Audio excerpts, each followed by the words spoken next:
গরমের জন্য চুয়াডাঙ্গা জেলা সেরা রে। শীত বলেন গরম বলেন, চুয়াডাঙ্গা জেলা থাকতে হবে নাম্বার ওয়ান।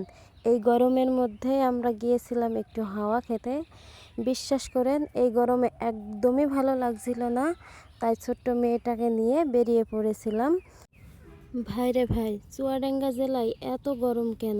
শীতের সময় শীত বেশি, গরমের সময় গরম বেশি। এখানকার পরিবেশটা অনেক সুন্দর ছিল, ফুরফুর করে ঠান্ডা হাওয়া বইছিল।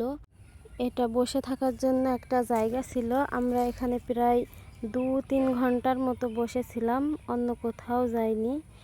গাছের ডালগুলো এত নিচুতে ছিল, সে হাত দিয়ে গাছের পাতা ছিঁড়ে ছিঁড়ে তার আব্বুকে দেখাচ্ছিল আর বলছিল, আব্বু এই দেখো আমি গাছের পাতা ছিঁড়েছি।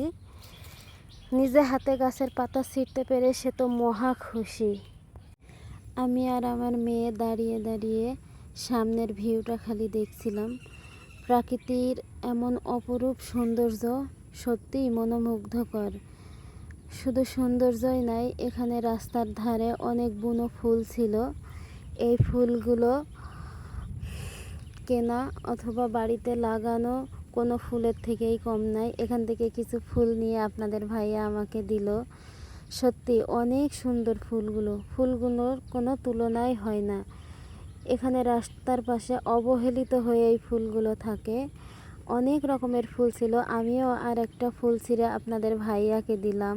আপনাদের ভাইয়া ফুল অনেক পছন্দ করে। এই ফুলগুলো সত্যি অনেক সুন্দর। মানুষদের কোলাহল থেকে বেরিয়ে এমন একটা শান্ত পরিবেশে এসে নিজেদেরকে অনেক হালকা লাগছিল। আমার মেয়ে তো যেতেই চাইছিল না। আমরা অনেকক্ষণ এখানে থেকেছি। অনেকক্ষণ থাকার পর আমার মেয়ে তাও বলছিল, মা আর একটু থাকো। তবে সন্ধ্যা হয়ে গিয়েছিল, তাই আমরা চলে আসলাম। আজকে এই পর্যন্ত। আল্লাহ হাফেজ।